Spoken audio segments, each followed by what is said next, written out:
সকলেরই একটি ভূখণ্ড দরকার, দাঁড়াবার, কথা বলবার, ঈশ্বর অভিমুখী হওয়ার। যেমন ঠাকুরদার ছিল সিলেটের লক্ষ্মীপাশা গ্রামে, যেখানে তিনি প্রতিটি ভোরে সূর্যের সঙ্গে বার্তালাপ সেরে রাত্রির অনন্ত কোলে গভীর নিদ্রায় যেতেন। একদিন সেই ভূখণ্ডে এসে দাঁড়ালো অন্য লোক। নিবিড় উঠোন শুনতে পেল অচেনা পদধ্বনি। ভালোবাসার শিউলি জেনে গেল এখন থেকে গন্ধ বিতরণ হবে অন্য প্রাণে। একটি ভূখণ্ডের জন্য জ্বলে ওঠে সহস্র মশাল। আগুনের তাপে পুড়ে কালো হয় মাটি। মানুষের কান্নার শব্দে বিষণ্ণ হয় মেঘ। চোখ থেকে উৎসারিত হয় দুঃখের নদী। তবুও সকলেরই একটি ভূখণ্ড দরকার, দাঁড়াবার, কথা বলবার, ঈশ্বর অভিমুখী হওয়ার। হাজার বছরের এই পরিক্রমার শেষে কি পেলি তুই মানুষ? এক হাতে রক্ত আর এক হাতে অশ্রু নিয়ে সে কোন ঈশ্বর অভিমুখে যাবে? কোন দেবতার থানে জ্বলে উঠবে আলো, রচিত হবে উৎসব? শব্দেরা আমার নিশি যাপনের ভয় এবং সঙ্গী। সেই ভয়ের নিশীথে ঘুমের ভিতর কারা যেন সারাটা রাত ধরে ফিসফিস করে বলে গেল কানে, যেখানে পা রাখো সেটাই স্বদেশ, যেখানে পা রাখো সেটাই স্বদেশ।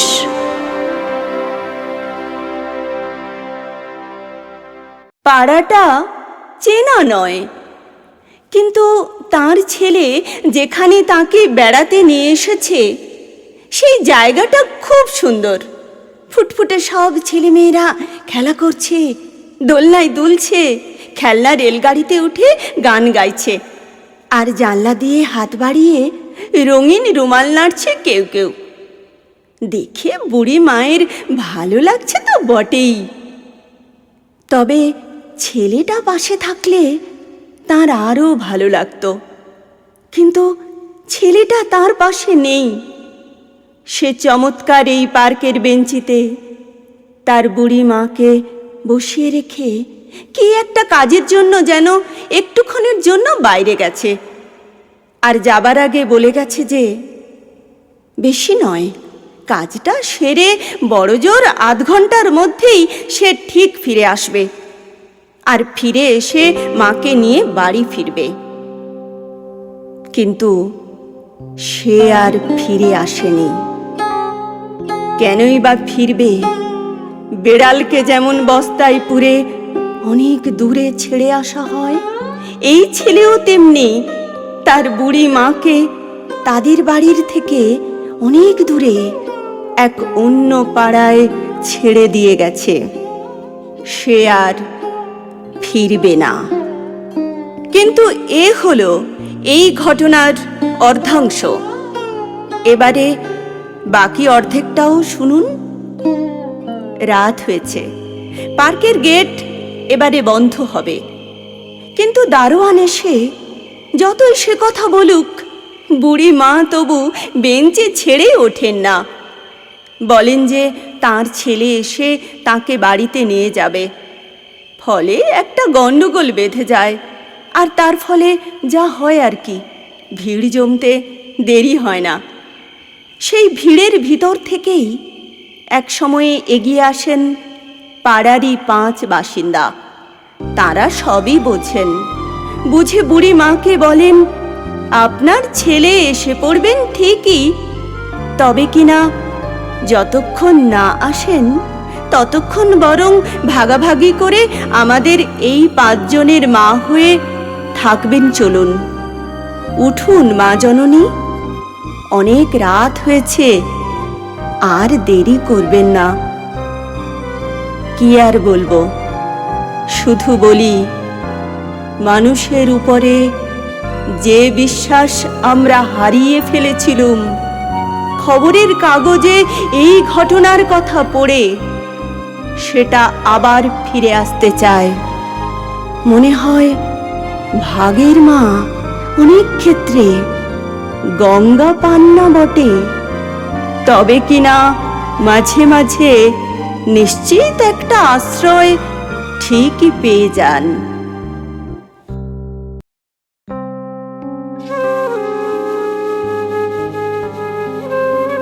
পুটু ঠাকুমার পোশাকি নাম যে জ্যোতির্ময়ী, নির্বাচনের দিন ছাড়া কেউ জানত না। গ্রীষ্মের দুপুরের মতো শূন্য সিঁথির বিপুল বৈধব্য নিয়ে কত মায়াবী সকাল মুছে যায়, কেটে যায় কত নিস্তরঙ্গ ভোর। সাদা থান, সাদা সিঁথি, নগ্ন হাতে শ্বেত অন্ধকার, আদিগন্ত সাদা কুয়াশা ভেজা জীবন। তবু পুটু ঠাকুমা রং ভালোবাসত। রঙের টানা ভরণ দেখে নিশ্চিন্তে বলে দিত, বোধ হয় বর্ষা এসে গেল। পলাশের প্রথম কুঁড়ি ফোটার আগেই জানিয়ে দিত, ফাগুন আসছে, পিচকিরিতে রং ছুটিয়ে। এমনই মনোরম এক জোড়া চোখ ঠাকুমার। ওপাড়া থেকে নন্দু এসে বসত ঠাকুমার দাওয়ায়। অন্ধ ছেলেটির চোখে শুধুই রাধার নীলাম্বর, কিংবা মৃত্যুর মতো কালো এলো চুল। নন্দু জানতে চাইতো, অশোকের কুঁড়ি ধরেছে ঠাকুমা? গন্ধ পাচ্ছি যেন। আকাশের রামধনু নেমেছে মহুয়া বনের দিগন্তে।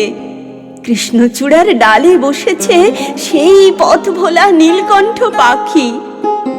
নন্দু গান শোনাতো ঠাকুমাকে, আছে সে নয়ন তারায়, আলোক ধারায়, তাই না হারায়। ঠাকুমা ভাসত চোখের জলে, আলোক ধারা যে চোখেও দেখলি না বাপ, দেখলি না। কালো মেঘের কোলে সাদা বক ভেসে গেলে তুলি খুঁজে পান না যামিনী রায়। নন্দু জেদ করত, এবার দোলে কিন্তু একটা পিচকিরি কিনে দিতে হবে।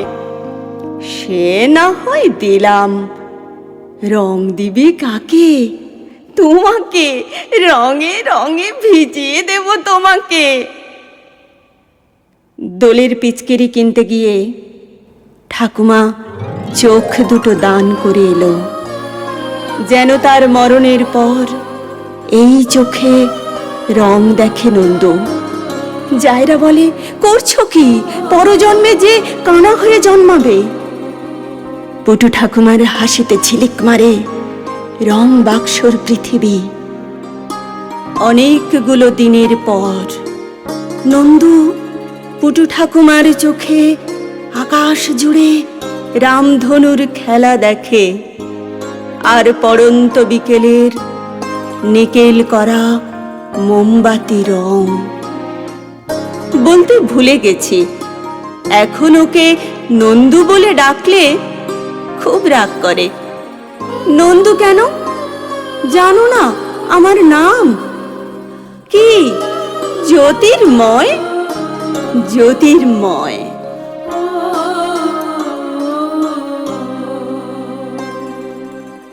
কাক ভোরে সে উঠে দাঁড়ায়, কাক ভোরে সে ভাত চাপায়, কাক ভোরে সে দৌড়ে যায় 5 মাইল দূরে। কাক ভোরে সে দৌড়ে যাবে, দৌড়ে গেলে লক্ষ্মী পাবে 4টে-7 লক্ষ্মীকান্তপুরে। বর ভেগেছে নিজের রাগে, বউ ছিল তার বিয়ের আগে। এতই যদি মুরদ, তবে খেতে পড়তে দে। হাড়ে আমার দুব্য জেলে সজনে খালি পালিয়ে গেলে, দিঘির ঘাটে তাহলে মরতে দে। শহরে আলো ফুটতে দেরি হয়, সকালবেলা একটা শুধু ভয়, কাগজ ঢোকার আগে আমি ঢুকতে যেন পারি। বাবুর বাড়ি অনেক লোভ, দুঘরে দুই টিভিতে ক্ষোভ, মন চলে যায় কিন্তু আমি নিজেকে চড় মারি। বাসন মাজি, দোকান করি, রুটি বানাই, ফোনও ধরি। কেউ কি ভাজে আমার জন্য রুটি? আমার থালা কেউ মাজে না, কেউ ভাজে না আমার রুটি। 6:15 বাজলে আমি বেজির মতো ছুটি। ফটাস জল বিক্রি করে, সেই আমার হাতটি ধরে 7:05 লক্ষ্মীকান্তপুরে। ওর জীবনে জীবন নেই, আমিও নামি এক স্টেশনেই। বাড়িতে ফিরি ইচ্ছে করে অনেক ঘুরে ঘুরে। ফটাস জল, জল ফটাস, তুই আমাকে কতটা চাস? তুই আমাকে সত্যি করে কতটা জল পাঠাবি? আমার ঘরে আমার মেয়ে, তোর যে বউ, সেও তো চেয়ে। এরপরে কি নিজের মাথা ফাটাবি? ফটাস জলে মন ভরে না, দিঘিতে আর হাসি ধরে না।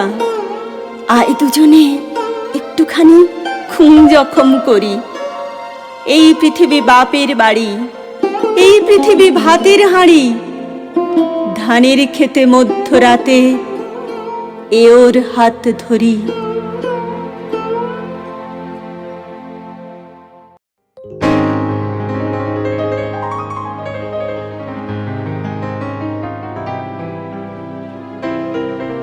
জেলে এলাম সেই কবে, তারপর গুনে গুনে 10 বার সূর্যকে প্রদক্ষিণ করেছে পৃথিবী। পৃথিবীকে যদি বলো, বলবে কিছুই নয়, অনুমাত্র কাল। আমি বলবো না, আমার জীবনের 10টা বছর। যে বছর জেলে এলাম, একটা পেন্সিল ছিল, লিখে লিখে খইয়ে ফেলতে 1 সপ্তাহ লাগেনি। পেন্সিলকে জিজ্ঞেস করলে বলবে একটা গোটা জীবন। আমি বলবো এমন আর কি, মোটে তো একটি সপ্তাহ। যখন জেলে গেলাম, খুনের আসামি ওসমান কিছুকাল যেতেই ছাড়া পেল। তারপর চোরাই চালানের দায়ে ঘুরে এসে 6 মাস কয়েদ খাটল, আবার খালাস হলো। কাল তার চিঠি পেলাম, বিয়ে হয়েছে তার। এই বসন্তেই ছেলের মুখ দেখবে। আমি জেলে আসবার সময় যে সন্তানেরা জননীর গর্ভে ছিল, আজ তারা 10 বছরের বালক। সেদিনকার রোগা ল্যাংপেঙে ঘোড়ার বাচ্চাগুলো এখন রীতিমতো নিতম্বিনী। কিন্তু জলপাইয়ের জঙ্গল আজও সেই জঙ্গল, আজও তারা তেমনি শিশু। আমি জেলে যাবার পর দূরবর্তী আমার শহরে জেগেছে নতুন নতুন পার্ক, আর আমার বাড়ির লোকে এখন উঠে গেছে অচেনা রাস্তায়। সে বাড়ি আমি চোখেও দেখিনি। যে বছর আমি জেলে এসেছিলাম, রুটি ছিল তুলোর মতো সাদা। তারপর মাথা পিছু বরাদ্দের যুগ। এখানে এই জেলখানায় লোকগুলো মুঠিভর রুটির জন্যে হন্যে হলো। আজ আবার অবাধে কিনতে পারো, কিন্তু কালো বিস্বাদ সেই রুটি। যে বছর আমি জেলে এলাম, দ্বিতীয় যুদ্ধের সবে শুরু। দাচাওয়ের শ্মশান চুল্লি তখনও জ্বলেনি, তখনও পারমাণবিক বোমা পড়েনি হিরোশিমায়। টুটি টিপে ধরা শিশুর রক্তের মতো সময় বয়ে গেল। তারপর সমাপ্ত সেই অধ্যায়। আজ মার্কিন ডলারে শোনো তৃতীয় মহাযুদ্ধের বোল। কিন্তু আমি জেলে যাবার পর আগের চেয়ে ঢের উজ্জ্বল হয়েছে দিন। আর অন্ধকারের কিনার থেকে ফুটপাথে ভারী ভারী হাতের ভর দিয়ে অর্ধেক উঠে দাঁড়িয়েছে মানুষ। আমি জেলে যাবার পর সূর্যকে গুনে গুনে 10 বার প্রদক্ষিণ করেছে পৃথিবী। আর আমি বারংবার সেই একই কথা বলছি। জেলখানায় কাটানো 10টা বছরে যা লিখেছি সব তাদেরই জন্যে, যারা মাটির পিঁপড়ের মতো, সমুদ্রের মাছের মতো, আকাশের পাখির মতো অগণন, যারা ভীরু, যারা বীর, যারা নিরক্ষর, যারা শিক্ষিত, যারা শিশুর মতো সরল, যারা ধ্বংস করে, যারা সৃষ্টি করে, কেবল তাদেরই জীবন কথা মুখর আমার গানে। আর যা কিছু ধরো আমার জেলের 10টা বছর, ওসব তো কথার কথা।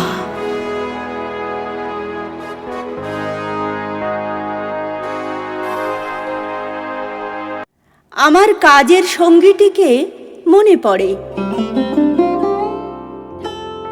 কি ভালো যে ছিল সেই ছেলেটি। দোষ তার একটাই ছিল, শুধু কাশতো। কাশতে কাশতে হয়ে যেত নীল। বয়লারে আগুন দেওয়া, প্রত্যহ রাত্রের শিফটে, পুরো দমে 12 ঘন্টা কাজ।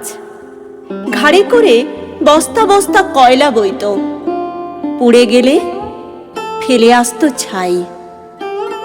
ঝুলকালি ভেদ করে আমাদের নিরুদ্ধ পিঞ্জরে কচিত কখনো যদি দেখা দিত এক ফালি রোদ, দৃষ্টি তার কি আগ্রহে মেটাতো পিপাসা। তার সে চাতক দৃষ্টি চোখ বুঝলে আজও দেখতে পাই। যখন বসন্ত আসতো, দূর থেকে ভেসে আসতো পাতার মর্মর, ঝাঁকে ঝাঁকে উড়ে যেত আকাশে বলাকা। কি দুরন্ত পিপাসায় সে হতো কাতর। চোখে তার আবেদন, দুঃসহ বেদনা। কি যে দুর্বিষহ সে বেদনা। বসন্ত আবার যেন ফিরে আসে, আরেকটি বসন্ত যেন দেখে যেতে পারি। এই তার করুণ মিনতি। একদা বসন্ত এলো, রূপ যেন ফেটে পড়ছে, সঙ্গে সূর্য, স্নিগ্ধ হাওয়া, ফুটন্ত গোলাপ, মেঘমুক্ত নির্মল আকাশ বয়ে আনলো চাঁপার সৌরভ। আমরা রইলাম তবু যে তিমির সেই তিমিরেই, বুকে নিয়ে জগদ্দল পাথরের ভার। হঠাৎ একদিন জীবনের তাল গেল কেটে, বয়লারে গোলমাল দেখা দিল। কি কারণে কিছুই জানি না। প্রথমে ঘর ঘর শব্দ, তারপর একেবারে চুপ। হয়তোবা সেই ছোকরা মরেছিল বলে, অথবা আমারই ভুল। চেয়েছিল হয়তো সে বয়লার, আগুনে ইন্ধন দিক পরিচিত হাত। হলেও তা হতে পারে, জানি না সঠিক। মনে হলো ফোঁপাতে ফোঁপাতে অস্ফুট কাতর স্বরে বলছিল বয়লার, কোথায় কোথায় গেছে বলো সে ছেলেটি? সেই ছেলেটি মারা গেছে। বাইরে বাড়াও মুখ, দেখো বসন্ত এসেছে দূরে, বহু দূরে। পাখিরা আকাশে উড়ছে, আর কোনোদিন সেই ছেলেটি ও দৃশ্য দেখবে না। আমার কাজের সঙ্গীটিকে মনে পড়ে, কি ভালো যে ছিল সে ছেলেটি। দোষ তার একটাই ছিল, শুধু কাশতো। কাশতে কাশতে হয়ে যেত নীল। বয়লারে আগুন দেওয়া, প্রত্যহ রাত্রের শিফটে, পুরো দমে 12 ঘন্টা কাজ।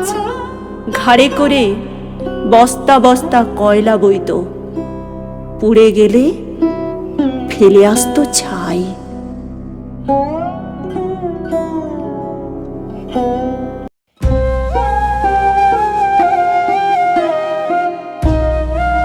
অন্ধকারে একলা বসে হচ্ছিল খুব ভয়। হঠাৎ আমার কোলে পেলাম বর্ণ পরিচয়। আমার সাহস গেল বেড়ে, আমি আর যাব না হেরে। ইচ্ছে মতো বিশ্বটাকে করব এবার জয়। আমায় এখন আগলে রাখে বর্ণ পরিচয়। কে গো তুমি বিদ্যাসাগর? তোমার এত আলো, ভয় ঘুচিয়ে আমার বুকে আধার মানিক জালো। বর্ণ দিয়ে শব্দ সাজাও, রক্ত শিরায় মাদুল বাজাও। বাংলা ভাষার দৃপ্ত স্বরে দূর হলো সংশয়। 150 বছর পরেও এমন সর্বশক্তিময়। নতুন সাজে হরফ দিলে তারই অনুরাগে অ কখ আমার বুকে ছন্দে সুরে জাগে। আমার বাংলা মায়ের কোলে তোমার বর্ণমালা দোলে। আত্মপরিচয়ের আলো করলে সুনিশ্চয়। অহংকারের বাচন শেখায় বর্ণ পরিচয়।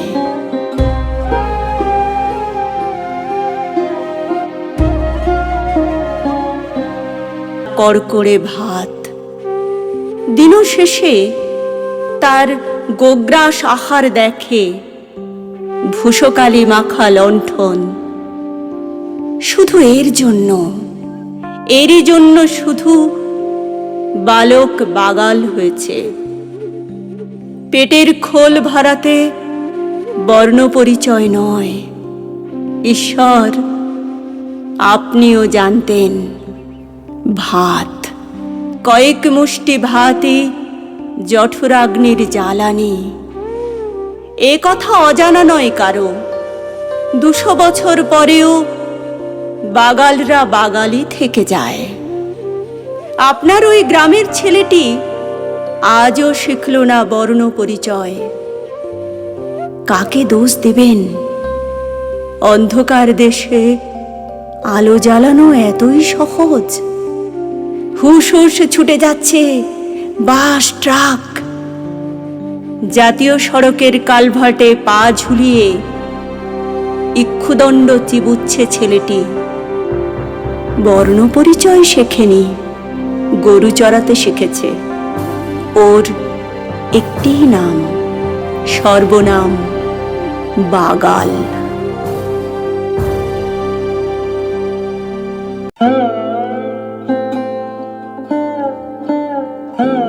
বিনন্দ রাখালি করে তার মনিবের বাড়ি।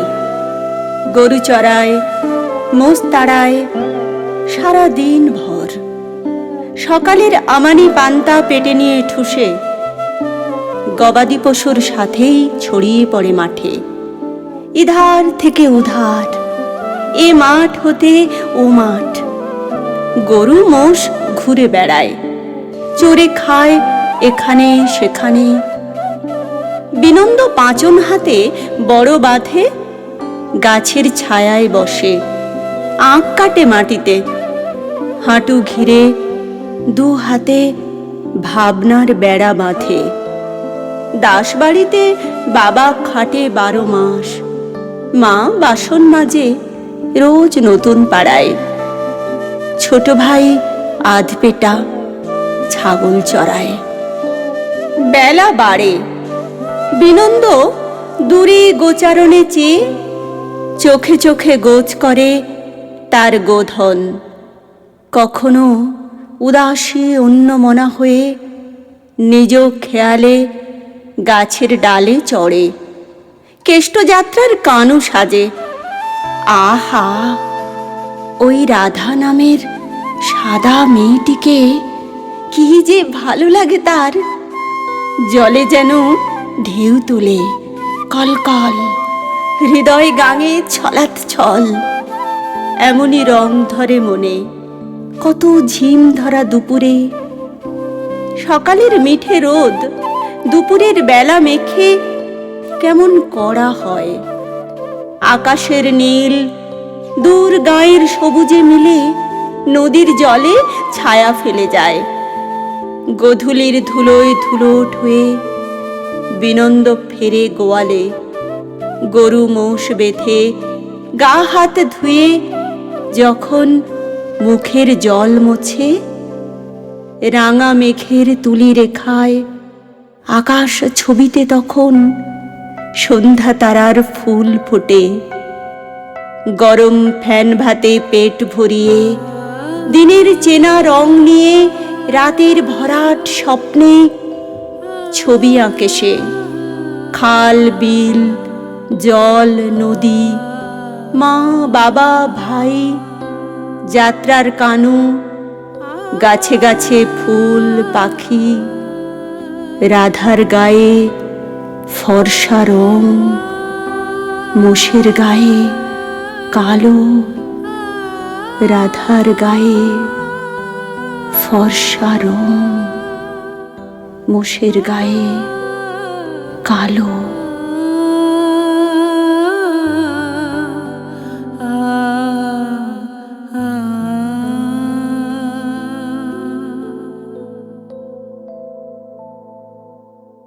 আমার মা ছিলেন খুব কালো, নিকষ কালো, তাল তমালের ছায়ার মতো কালো। পাড়াগাঁয়ের ধনী বাপের একমাত্র কালো মেয়ে। মায়ের বয়স যখন মাত্র 13 বছর, তখন 25 পেরোনো বড় লোকের ছেলের সঙ্গে মহা সমারোহে তার বিয়ে হয়। সেসব অনেক দিনের কথা। তখনও সরস্বতী নদী এত শীর্ণ হয়নি। ভোর থেকে রাত্রি পর্যন্ত তখন এই নদীর বুক দিয়ে বয়ে যেত কত বড় বড় নৌকো আর বজরা। আমার মায়ের শ্বশুর ছিলেন রাজ স্টেটের বাজখাই গোমস্তা। 85 ভরি সোনায় গা ঢেকে পালকি চেপে স্বামীর ঘরে প্রবেশ আমার মায়ের। শাশুড়ি হরিভাবিনী দেবী ছিলেন খুবই সুন্দরী। ছোট বৌমার দিকে ফিরেও তাকাতেন না তিনি। অনেক দিন আগেকার কথা এসব গল্প আমি আমার মায়ের মুখেই শুনেছি। আমার পিতৃদেব ছিলেন বড়লোকের যাত্রা পাগল উড়নচণ্ডী ছেলে। অপেরা দলে বিদূষকের ভূমিকায় যাত্রা করে বেড়াতেন। ঠাকুরমা আমার মাকে বলতেন রক্ষেকালীর চেড়ি। আমার বাবা মাকে বলতেন আমড়াতলার মেয়ে। একবার বাড়ির সবাই মিলে স্টারে থিয়েটার দেখে ফেরার পথে আমার মা জননীর বগলে নতুন জুতো। ভাগ্যিস মোটর চেপে যাওয়া আসা। ঠাকুরমা আক্ষেপ করে বলেছিলেন, ছ্যা ছ্যা, একদম গাঁইয়া গা, জুতো পরতে জানে না। যেমন রক্ষেকালীর মতো চেহারা, তেমনি গুণের ছিরি। ও বউকে আর কখনো যদি সঙ্গে নিই। আমার কালো মায়ের মুখে কলা বউয়ের মতো ঘোমটা থাকতো সব সময়। সারাদিন মুখ বুজে সংসারের কাজে মগ্ন থাকতো মা। গায়ের রঙের খামতিটুকু শ্রম দিয়ে পূরণ করার আপ্রাণ চেষ্টা। এরপর গড়িয়ে গেছে অনেক দিন, মাস আর বছর। পুণ্যতোয়া সরস্বতী এখন শিরনা। চলে গেছেন রাজবাড়ির গোমস্তা শারদাচরণ। আমার ঠাকুরমা কাশীবাসী হয়ে সেখানেই দেহ রেখেছেন। আমার মায়ের জীবন থেকে সরে গেছে অনেক কিছুই, অনেকগুলো বছর। ভাসুর দেওরেরা বউ ছেলে মেয়ে নিয়ে নতুন বাড়ি করে উঠে গেছে অন্যত্র, দূরে দূরে। শুধু শ্বশুরের ভিটে আঁকড়ে পড়ে আছে আমার কালো মা। আমার পিতৃদেব যাত্রা থিয়েটার ছেড়েছেন, ছাড়েননি শুধু নিজের প্রিয় হারমোনিয়ামটাই। এখন এখানে ওখানে হারমোনিয়াম মেরামতি করেই অর্থ উপার্জন। সংসার প্রায় অচল। 4টি সন্তানের মুখে অন্ন তুলে দিতে অক্লান্ত পরিশ্রম করেন আমার মা এবং বাবা। কিন্তু হঠাৎই একদিন অকুল সমুদ্রে ভাসিয়ে দিয়ে আমাদের বাবাও চলে গেলেন।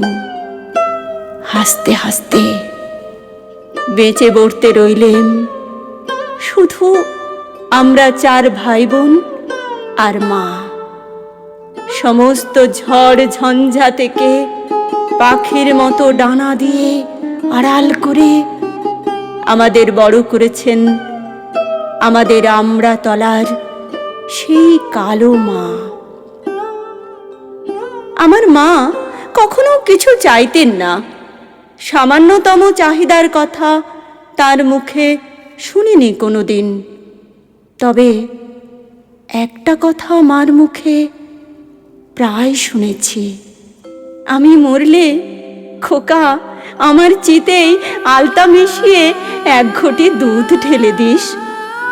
দেখিস পরের জন্মে আমার গায়ের রং হবে দুধে আলতা।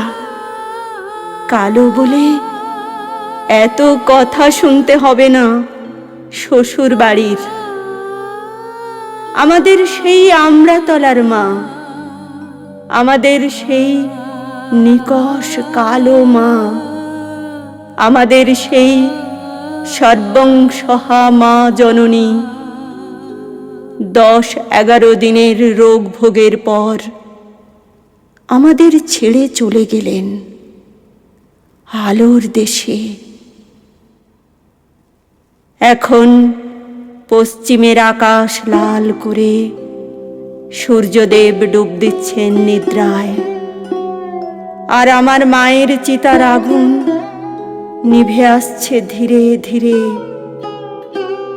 আমি ঘটি ভরে দুধ আর আলতা মিশিয়ে মায়ের চিতা ভিজিয়ে দিচ্ছি। কালো পোড়া কাঠের ওপর দিয়ে সাদা দুধ আর আলতা গড়িয়ে গড়িয়ে একটু একটু করে মিশে যাচ্ছে শ্মশানের মাটিতে। মায়ের বড় সাধ ছিল পরজন্মে ফর্সা হয়ে জন্মানোর। মাগো তুমি ফর্সা হও মা, আমার এই 5 ঘটি দুধ ঢেলে দিলুম তোমার চিতায়। তুমি ফর্সা হয়ে জন্মিও মা, তুমি ফর্সা হয়ে জন্মিও।